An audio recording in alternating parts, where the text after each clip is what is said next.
least this wasn't called a press conference.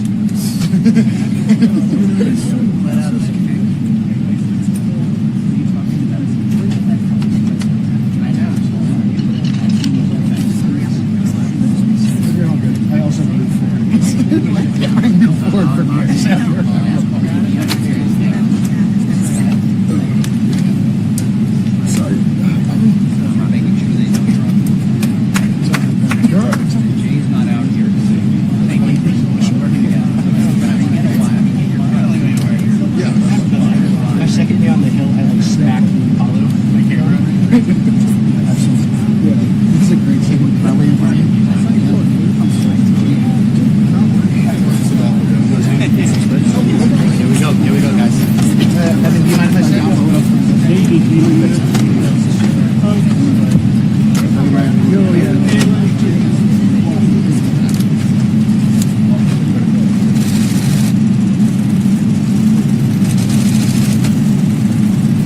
Good afternoon, everybody. We just had a very frank conversation with the Senate and House Democratic leadership. Look, the principle at stake here is very simple. We have disagreements about tax policy, but you don't shut that government down. We have disagreements about health care policy, but you don't shut the government down. You don't use your policy disagreements as leverage to not pay our troops, to not have essential services of government actually function. You don't say the fact that you disagree about a particular tax provision is an excuse for shutting down the people's government and all the essential services that come along with it. If you look at what Chuck Schumer has said in the past consistently, it's whatever our disagreements are, let's negotiate with them. Let's talk about them. Let's figure out a bipartisan solution, but you don't shut the government down. In other words, you don't put a gun to the American people's head and say, unless you do exactly what the Senate and House Democrats want you to do, we're going to shut down your government. That's exactly what they're proposing out there.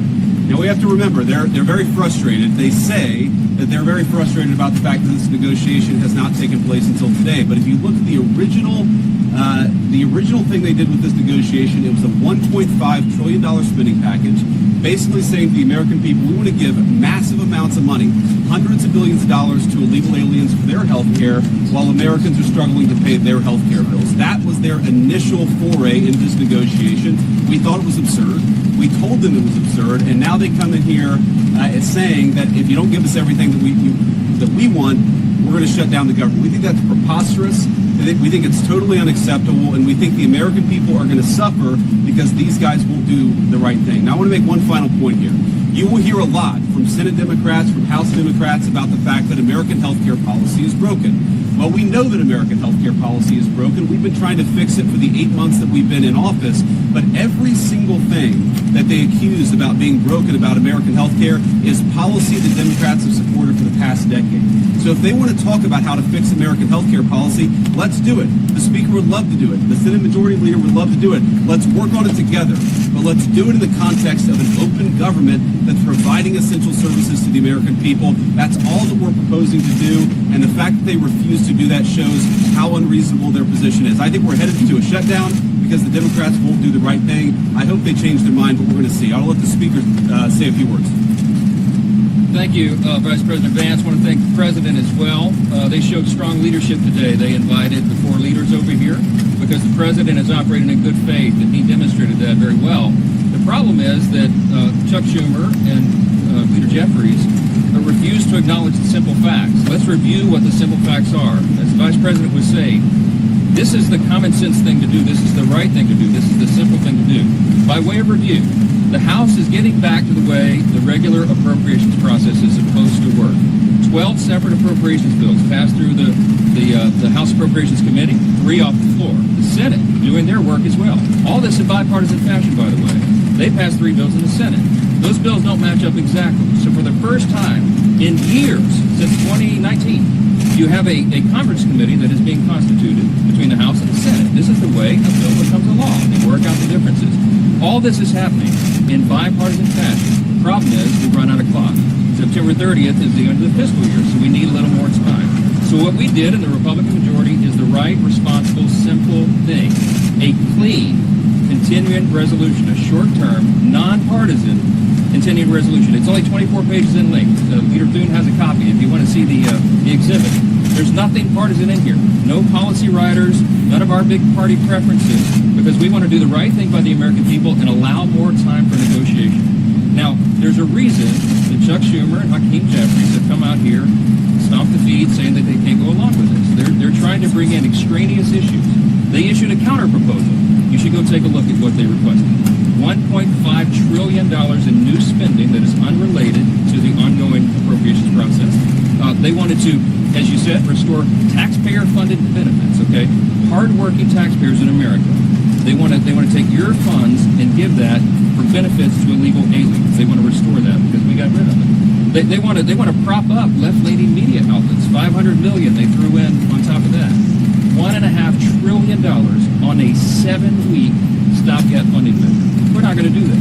They know we can't do that, and we never have in the past. During the Biden administration, there were 13 threatened shutdowns. The Republicans in the minority did the right thing. We kept the government open. We're simply asking for the Democrats to do the same.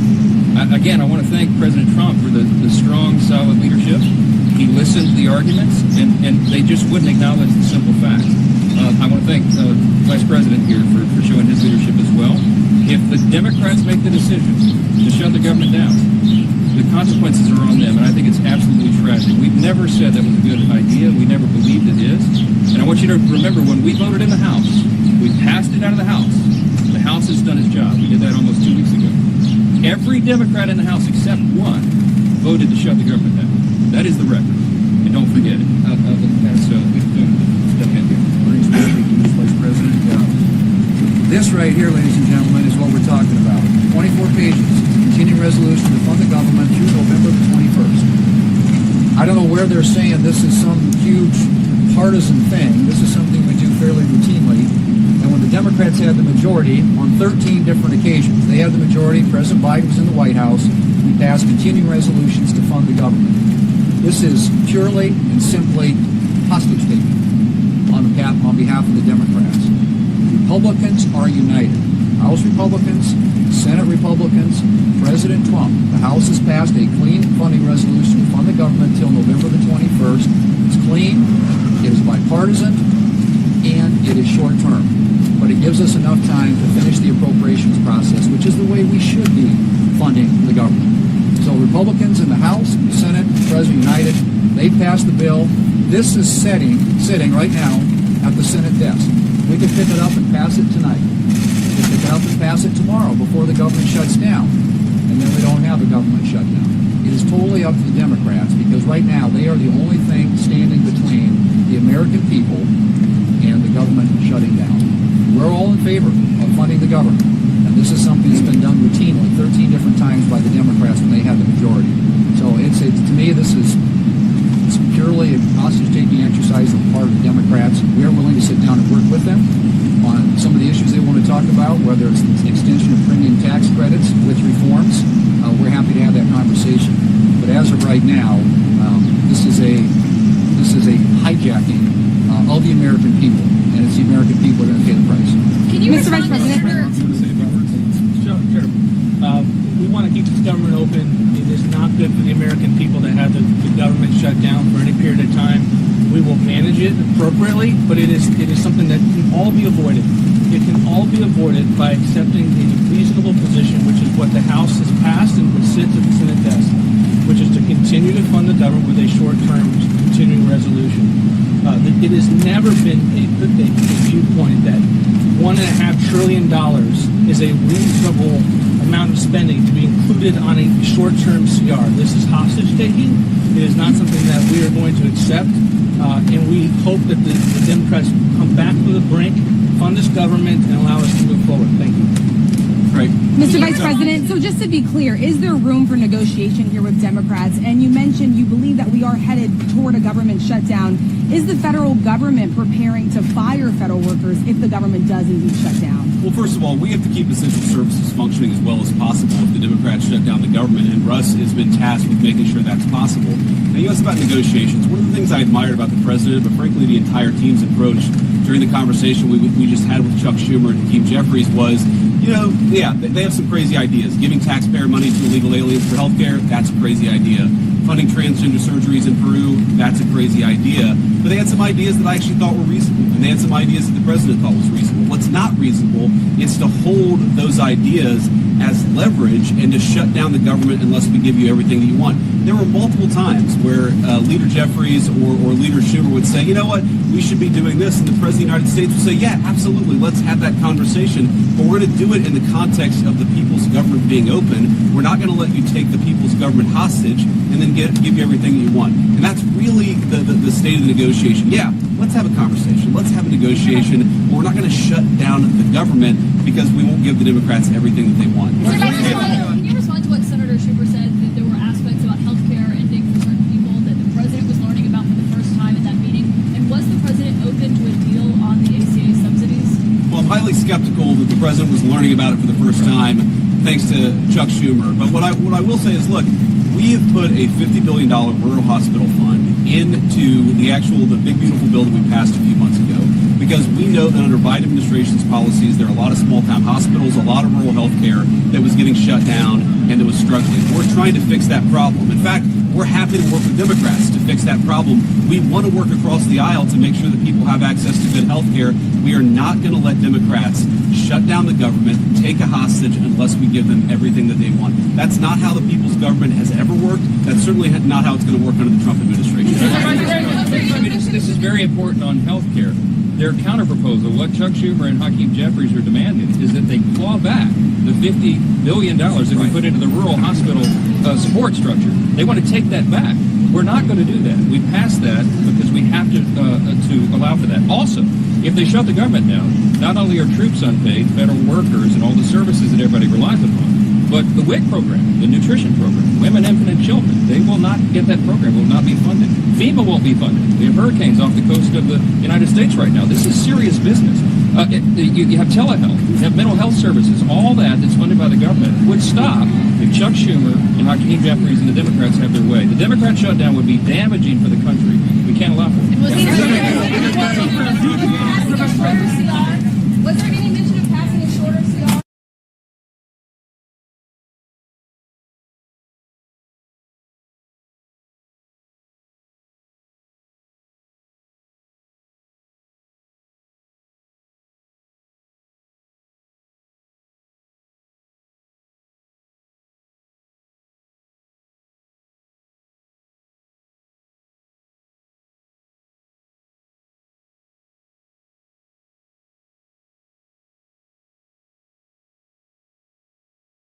Agreed to through rescissions and through impoundment, as well as pocket rescissions.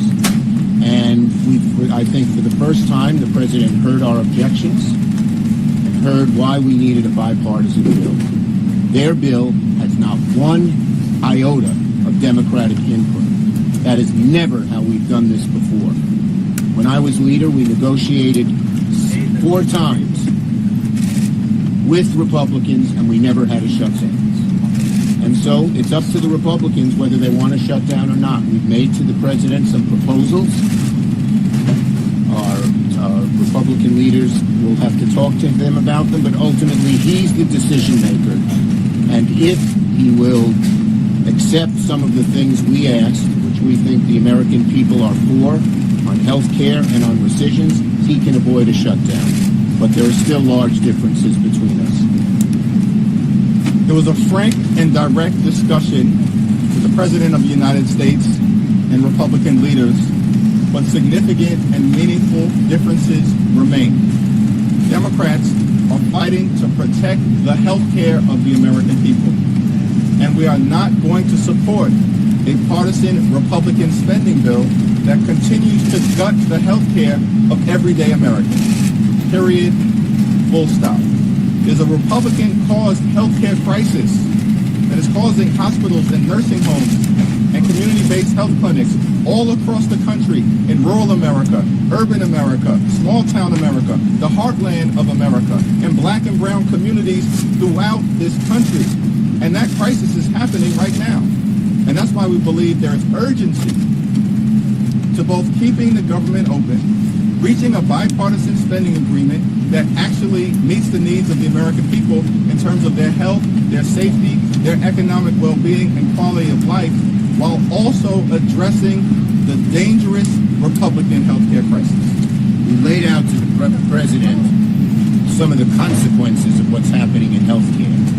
And by his face and by the way he looked, I think he heard about them for the first time. The closing of rural hospitals. The fact that so many clinics are closing. And I don't know if he knew this before, but the fact that people will pay $4,000 more a year, $400 more a month, close to $5,000 more a year on their healthcare premiums if we don't do anything. And people don't know what to do. The average working family can't afford that. I told him how I met a mother who was crying to me because her daughter had cancer. And what has happened with healthcare, with what they have done, she's going to watch her daughter suffer and maybe die. And so he seemed to, for the first time, understand the magnitude of this crisis.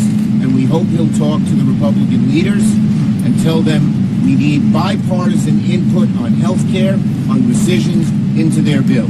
Their bill does not have these, they never talk to us. Thune didn't negotiate with me. Johnson didn't negotiate with Hakeem. And on the key issues, the Appropriations Committee, which has talked about 3 of the smaller bills, they're good bills, they said the appropriators couldn't agree and said kick it up to the 4 leaders. They still haven't talked. And let me say, we're deadly serious about addressing the Republican-caused healthcare crisis because it's a deadly serious issue for the American people. Largest cuts in Medicaid in American history. Hospitals, nursing homes, and community-based health clinics closing right now. The fact that more than 20 million Americans are on the brink of experiencing dramatically increased premiums, co-pays, and deductibles because of the Republican refusal to extend the Affordable Care Act tax credits, which benefit working-class Americans. And we pointed that out. I pointed that out. Working-class Americans, their health care, that's what we're fighting to preserve, to defend, and to strengthen. Thank you. Leader Schumer. Shutdown.